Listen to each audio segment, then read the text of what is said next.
কেমন আছো তোমরা? একই ধরনের খাবার খেতে খেতে যদি একটু নতুন স্বাদ চাও, তাহলে আজকের এই পাঁচমিশালি সবজিটির রেসিপি একদম তোমাদের জন্য। নানান ধরনের মশলা আর নানান ধরনের সবজির এক অপূর্ব মেলবন্ধনে তৈরি এই পদ ভাত, রুটি বা পরোটার সাথে একদম জমে যাবে। দেখলেই তো কি কি সবজি নিয়েছি। পেঁপে, ঝিঙে, বেগুন, মিষ্টি আলু, গোল আলু, বিনস, আরও নানান ধরনের সবজি। আর নিয়েছি কাঁচা ছোলা, যেটা আগের দিন রাতে আমি ভিজিয়ে রেখেছিলাম। আর নিয়েছি কাঁঠালের বীজ। হ্যাঁ, প্রথমে কড়াইতে সর্ষের তেল দিয়ে, তারপর পাঁচফোড়ন সম্ভার দিয়ে আমি প্রথমে যে সবজিগুলো সেদ্ধ হতে একটু সময় নেবে সেগুলো দিয়ে দিচ্ছি।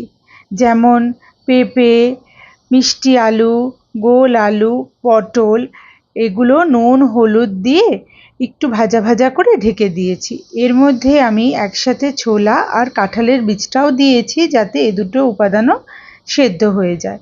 প্রায় 2-4 মিনিট রেখে দেওয়ার পরে ঢেকে ঢাকনা তুলে বাদবাকি সবজি, যেমন বরবটি, কুমড়ো, বাঁধাকপি, বেগুন, ঝিঙে, এগুলো সব কিছু দিয়ে দিচ্ছি।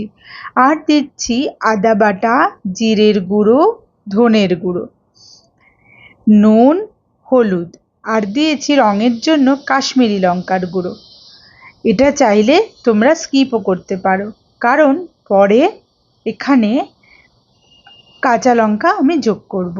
বেশ ভালো করে নাড়তে হবে। আমার এখানে সবজির পরিমাণ একটু বেশি বলে নাড়তে একটু অসুবিধা হচ্ছিল, তো ভালো করে প্রথমে নেড়ে ঢেকে দিতে হবে। যতক্ষণ তরকারিটা হচ্ছে আমি একটা ভাজা মশলা বানাচ্ছি, যেমন গোটা জিরে, গোটা ধনে, দারচিনি, এলাচ, শুকনো লঙ্কা, এগুলো সব শুকনো খোলায় ভেজে মিক্সিতে আমি গুঁড়ো করে নিচ্ছি। ততক্ষণে কিন্তু সবজি প্রায় হয়ে এসছে, প্রায় 80% হয়ে গেছে। এমন অবস্থায় আমি কিছুটা টমেটো আর কাঁচা লঙ্কা দিয়ে দিচ্ছি। ভালো করে নাড়িয়ে আর 2-3 মিনিট একটু ঢেকে রান্না করব।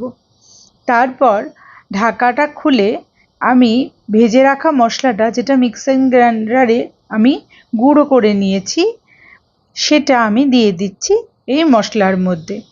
আর হ্যাঁ, এতে কিন্তু পরিমাণ মতো নুন আর চিনিও আমি যোগ করেছি। বেশ সব কিছু দিয়ে ভালো করে নাড়িয়ে চাড়িয়ে নিতে হবে। কখনো যদি খিচুড়ি করা যায় বাড়িতে, তাহলে কিন্তু খিচুড়ির পাশেও ঠিক এই সবজিটা নিলে আর কিচ্ছু উপাদান লাগবে না। রুটি, ভাত, এগুলো তো আছেই। ভালো করে মশলাটা দিয়ে আমি 2-4 মিনিট ঢেকে রান্না করব। ব্যাস, তাহলেই কিন্তু রেডি হয়ে যাবে আমাদের এই পাঁচমিশালি সবজিটি। আমার রান্নাগুলো যদি আপনাদের ভালো লাগে, তাহলে ফলো আর সাবস্ক্রাইব করবেন। আর রান্না করে দেখবেন কেমন লাগলো। আর আপনাদের অভিজ্ঞতা অবশ্যই আমাকে কমেন্ট বক্সে জানাবেন।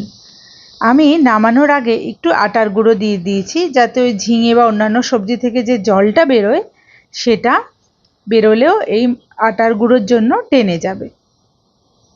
ব্যাস, আমাদের রান্না কমপ্লিট।